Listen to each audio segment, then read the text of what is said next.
He'll break within a week. My wife told my daughter while planning their silent treatment to paint me as unstable and control the divorce. It had been months now, and they started to panic. I'm 52, spent 26 years as an aviation safety engineer designing fail-safe systems, building backup protocols, making absolutely sure commercial aircraft don't fall out of the sky. The whole job is one long exercise in assuming the worst-case scenario and planning for it before it ever happens. You build in redundancies. You map every possible failure point. You never trust that everything's fine just because nothing's broken yet. I was good at it, really good. My last contract before everything came apart was a six-figure deal. 3 weeks overseas consulting with a major airline on updated safety procedures. I genuinely thought I was doing everything right. My marriage was 23 years old. My wife Linda and I had a daughter Natalie who was 24 when all of this started, freshly engaged in full wedding planning mode. On the surface, things looked fine. Below the surface, the floor had been quietly rotting for about 2 years. It started small enough that I talked myself out of noticing it. Linda stopped asking about my day, stopped laughing at the dumb stuff I said at dinner, stopped reaching for my hand when we settled in to watch something on TV. I told myself it was stress. Wedding planning is a lot. Her job was demanding. Marriages get tired after 2 decades. I convinced myself that being a solid provider was the same thing as being a present husband. I was deeply wrong about that. I know it now. But back then I just kept working longer hours, and bringing home bigger paychecks like financial stability would somehow patch whatever I couldn't name yet. Natalie pulled away around the same time. We used to talk about real stuff when she was younger, big life questions, the kind of conversation where she'd actually come to me for input and mean it. Somewhere along the way, her mom's opinion became the only one that counted. I'd try to weigh in on a wedding venue or offer a thought on catering, and she'd smile, say, "Yeah, Dad, thanks," in that tone that means the exact opposite, and turn back to Linda. I told myself she was just growing up, finding her own voice, becoming her own person. I wasn't ready to admit I was being systematically phased out. The thing that started to get under my skin was the conversations that stopped the second I walked into a room. I'd come home from work, catch the tail end of something, and they'd both go quiet, do that small eye exchange thing, and wait for me to leave before picking back up. Happened enough times that I eventually stopped trying to join in. I just moved through my own house like furniture. Then came the Germany trip. 3 weeks overseas on a major consulting contract, the kind that was going to meaningfully pad the retirement fund. I came home, excited gifts in hand, an embarrassing grin on my face, ready to tell them what this contract meant for our future. Linda looked up from her phone, said, "Welcome back," and went straight back to scrolling. Natalie was at the kitchen table surrounded by wedding magazines. Didn't even glance up. I stood there in the entryway with a suitcase and duty-free chocolate, feeling like I'd walked into somebody else's house by mistake. That's when the real silence started. Not the tired drift of a long marriage, something deliberate. Something with structure to it. I'd ask Linda a direct question at dinner, and she'd answer Natalie instead, like my words had simply dissolved midair. I'd bring up something about the wedding, and they'd keep talking, no acknowledgement at all. I'd walk into the kitchen, and whatever conversation was happening would just cut off completely. Dead silence. Like a stranger had wandered in off the street. Vendor meetings got scheduled without telling me. Every decision, venue, flowers, catering, the whole thing made without a word in my direction. When I tried to get involved, Natalie would sigh and say, "Dad, we've got it handled," then turn back to her mom. Except every invoice still had my name on it. I was the ATM, just not allowed in the actual bank. I noticed they had a group chat I wasn't part of. Natalie's phone would buzz, she'd laugh, show something to Linda, and they'd both crack up while I sat right there. I asked once what was so funny. "Just wedding stuff," she said, and looked away a half-second too fast. I filed that away. I'm not someone who spirals easily. I'm an engineer. I notice patterns. And this one was getting loud. About 3 weeks into the silent treatment, I needed to check email. My laptop was updating, so I borrowed Natalie's. She'd left a social media tab open.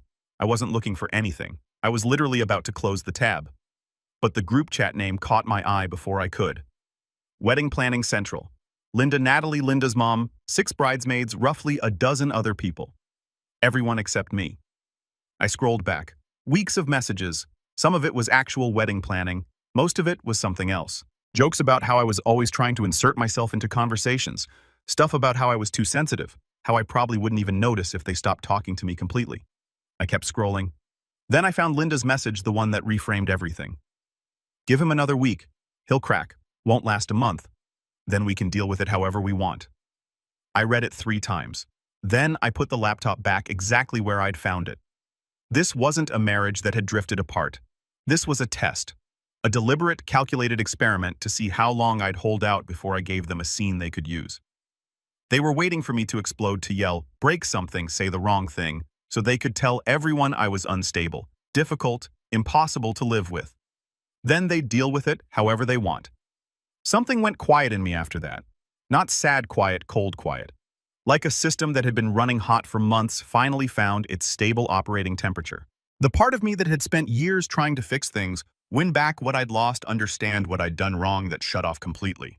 What replaced it, I recognized from work. Problem-solving mode. Facts, logistics, timeline.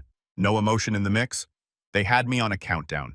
9 days until their predicted breakdown point. I wasn't going to give them that moment. And I wasn't leaving messy or impulsive either. I was going to disappear so cleanly that they wouldn't know what happened until I was already somewhere else entirely. Okay, hold on. For the listeners, this is me jumping in, not OP. I need a second to sit with what just happened here. His wife and daughter didn't just drift away from him. They built a project timeline around his emotional collapse and actual deadline. Give him another week, he'll crack. That's not a marriage falling apart.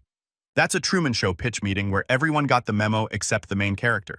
The man came home from 3 weeks overseas with gifts and duty-free chocolate, and they were mid-experiment while he unpacked his suitcase. And now he's got 9 days. The full problem-solving toolkit of a career fail-safe engineer and absolutely nothing left to lose. I'd love to hear which part she thought was going to go her way. I didn't leave in anger. I left the way I'd build a system methodically. Every failure point mapped out in advance. Day 2 called my attorney. No emotion, just facts and timeline. We set up a trust, completely legal, completely protected.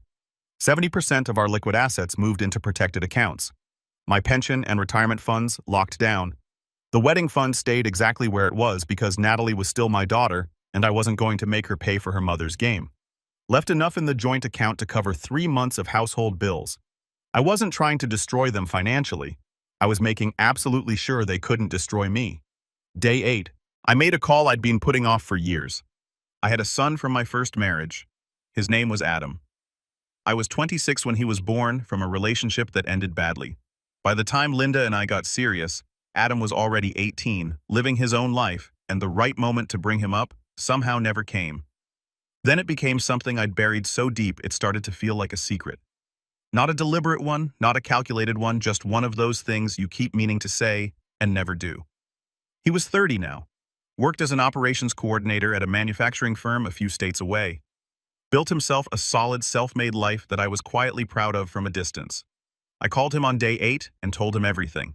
He listened through the entire thing without interrupting once. When I finished, he was quiet for a moment. Then he said, "Dad, what do you need from me?" I almost lost it right there. First time in months, somebody was asking what I needed instead of just taking from me. I explained the trust structure. Told him I was naming him secondary beneficiary on everything. He agreed immediately, no hesitation at all. Linda and Natalie had zero idea he existed, which meant they had absolutely no idea where anything was actually going. Day 9. Ready, packed, 1 bag, transferred what I needed to a new account they had no access to. Arranged a storage unit for the things that mattered. Some photos of Natalie when she was little. A Tuesday, or maybe Wednesday, doesn't matter. My dad's watch. 3 or 4 books I'd had since college. Everything else could stay. Alarm set for 4:30 a.m. Quietest part of the night. Cleanest exit window. I didn't sleep. I lay there next to Linda and felt nothing. Not angry, not sad, just waiting.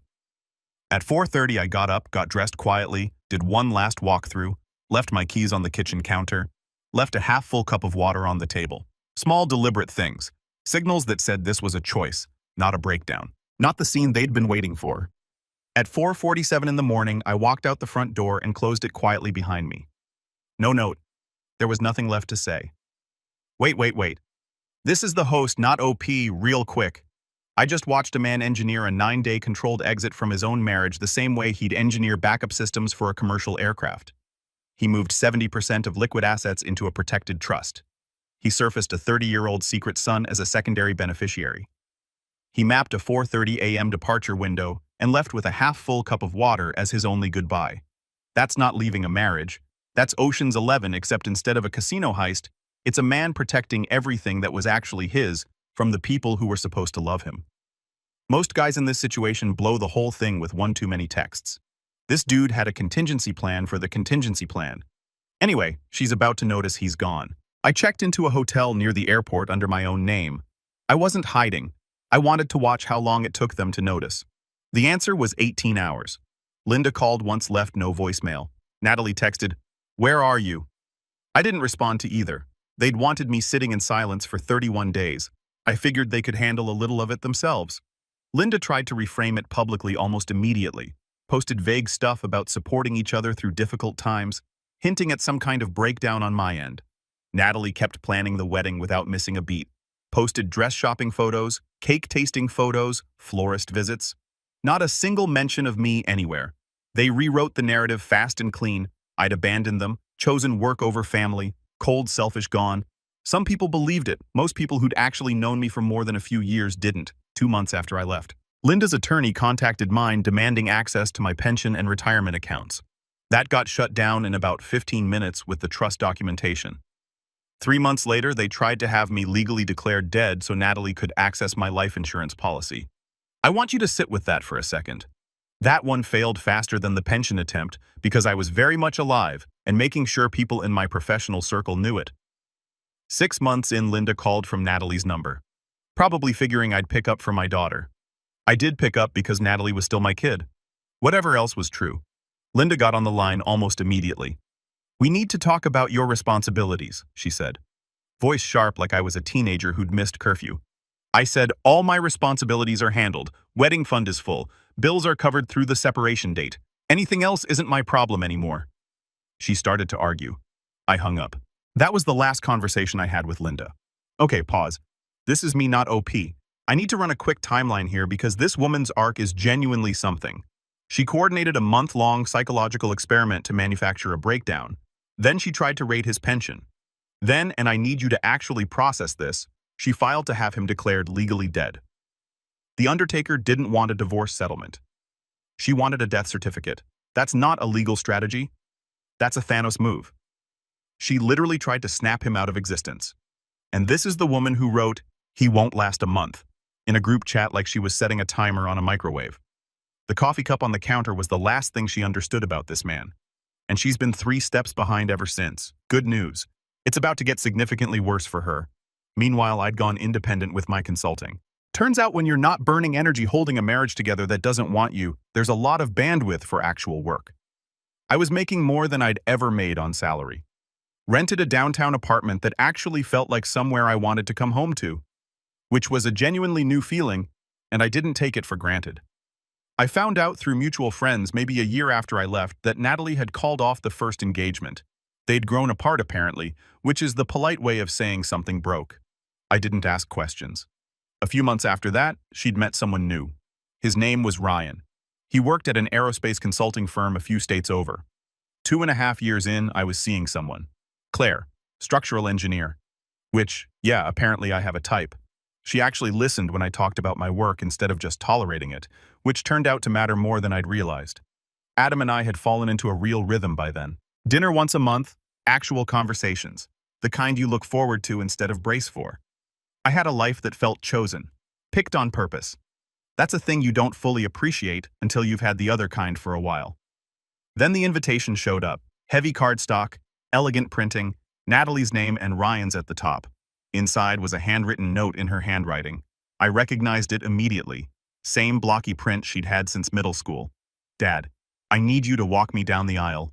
Please, we need to talk before the wedding. Please call me." I stared at that note for a solid hour. Then I picked up the phone. She answered on the first ring. Like she'd been sitting there holding it. She started apologizing before I could say anything.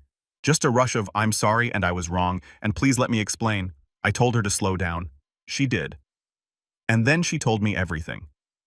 Ryan's firm had partnered with my consulting company on 2 separate projects over the past year. He knew who I was before he ever met Natalie. Knew my reputation in the industry.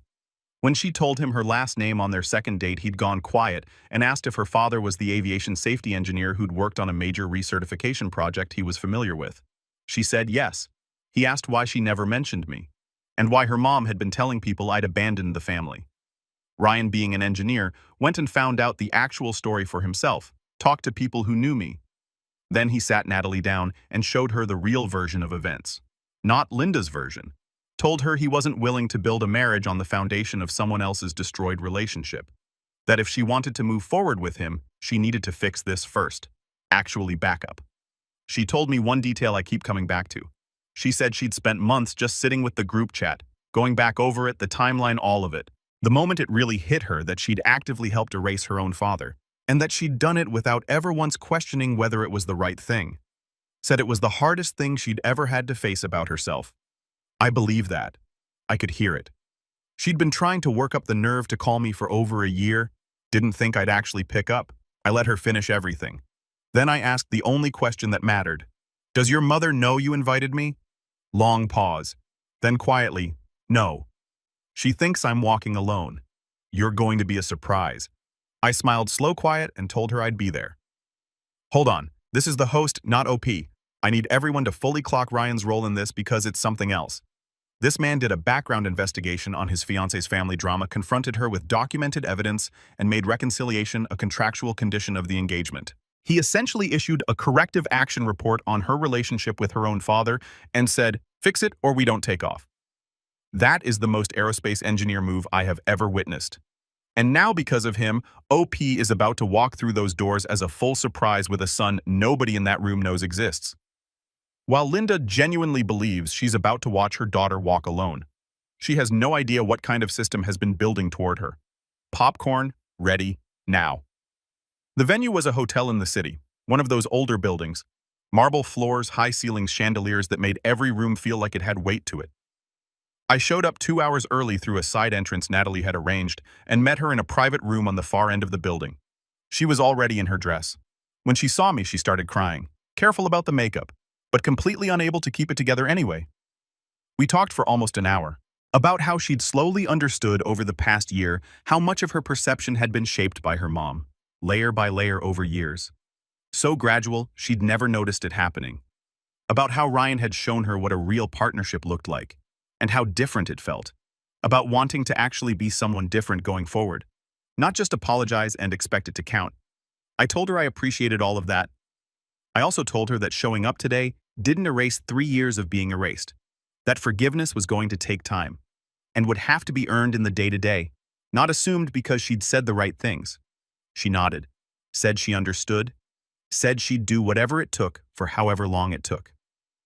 Ryan came in about 20 minutes before the ceremony. He shook my hand, looked me straight in the eye, and thanked me for coming. Then he mentioned, without making a production of it, that he'd been steering consulting contracts toward my firm for the past year. Not because of any of this, but because he'd followed my work independently and believed in it. He didn't need to tell me that. He told me anyway. That kind of thing matters. I liked him immediately. Direct, no performance, zero wasted words. Adam was already seated in the main hall. I'd gotten him a suit for the occasion. He looked good. Better than me at his age, honestly, though I'd never say that to his face. I waited in the back hallway while the guests got settled. Heard the music begin, the officiant welcoming everyone. Then Natalie came and took my arm. We walked to the entrance. The doors opened. The entire room went quiet. Linda was in the front row. Her face moved through 3 separate emotions in about 2 seconds. Confused, then shocked, then something that looked like a hard crash. And then her eyes drifted sideways past me to Adam, a face she'd never seen, a man she had absolutely no file on. She looked back at me, back at him, back at me. I watched her put it together in real time, every piece of it. We walked down that aisle in a silence that had a completely different weight than the silence she'd put me through 3 years ago. Every step felt like something.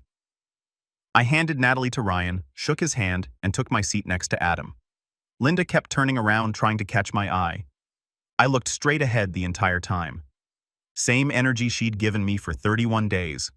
Right past her like she wasn't there. It felt exactly as good as I thought it would.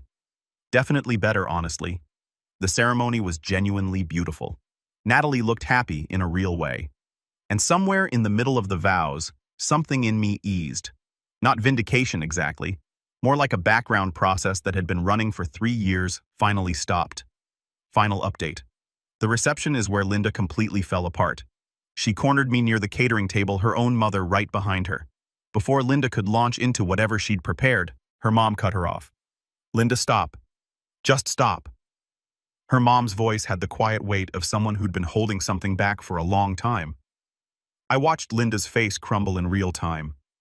Her mom turned to me and apologized, said she'd believed Linda's version of events for years, that a photo of me at an industry conference had started making her question the whole story, and that she was sorry for not reaching out sooner. Linda tried to interrupt. Her own mother told her to be quiet. "You've done enough damage already." Linda went to pieces right there. Started crying, making excuses, trying to get people to listen to her side of it, but nobody was listening anymore because the story had been out long enough that the cracks were showing and they'd finally broken open all the way. She'd spent 3 years performing the abandoned wife, and everyone in that room was quietly realizing they'd been watching a very well-rehearsed act. I didn't argue, didn't gloat, just stood there, steady, while it played out, then excused myself. Left the reception early with Adam and Claire, who I'd brought as my date. Linda watched Claire the way you look at something that answers a question you didn't want answered. We went to dinner downtown. Easy conversation, the kind you actually remember the next day. Nothing heavy, just good. Natalie texted late that night. "Thank you for coming. Can we get coffee sometime?" I said yes. She'd put in the work. She'd earned that. 6 months after the wedding, Natalie hit the conditions on the trust and got access to her inheritance. Used it to start her own business, building something independent, not an extension of her mom's orbit. We get coffee once a month now. It's a different relationship than before, smaller in some ways, but it's real. The old version wasn't. Linda tried to reach out a handful of times. I never responded. Some bridges aren't meant to be rebuilt, they're supposed to stay burned. So you remember exactly what the heat felt like and why you crossed to the other side. Claire and I got married last year. Small ceremony. Adam, Natalie, a few close friends. Nobody got erased. Nobody had to earn basic decency just to sit at the table. It was good. One thing still sitting there unaddressed, whether to tell Natalie the full detail of what I found on that laptop. She knows I found something. She doesn't know exactly what. I'll get there, probably. But there's no rush anymore, and honestly, that feeling alone is worth more than I could have explained 3 years ago. Yo, last stop. This is me, the host. Let me run the final scoreboard real quick because I think it deserves a moment. She opened this whole thing with "Give him another week, he'll crack." He found the message locked down. His assets surfaced a secret son left at 4:47 a.m. with a water cup as his only goodbye. Watched her try to raid his pension. Watched her attempt to have him legally declared dead. Then walked into her daughter's wedding with that same son seated 2 rows back while she sat in the front row thinking she had the whole thing figured out, and got cut off by her own mother in a full reception hall. That countdown she built, it ran out. She just never realized it was counting down to her. Look, this guy wasn't perfect. He kept a son off the books for 30 years and let things rot in his marriage longer than he probably should have before it all finally came to a head. But when he found that group chat and saw the message his wife had written about his breakdown timeline, he didn't explode, didn't beg, didn't fire off a confrontation text at midnight. He treated his own wife like a failing system, identified every vulnerability, secured everything that actually mattered, and executed a clean exit. 3 years later, he walked back in with everything intact. That's not revenge. That's what happens when you finally stop fighting for people who've already decided you're not worth keeping.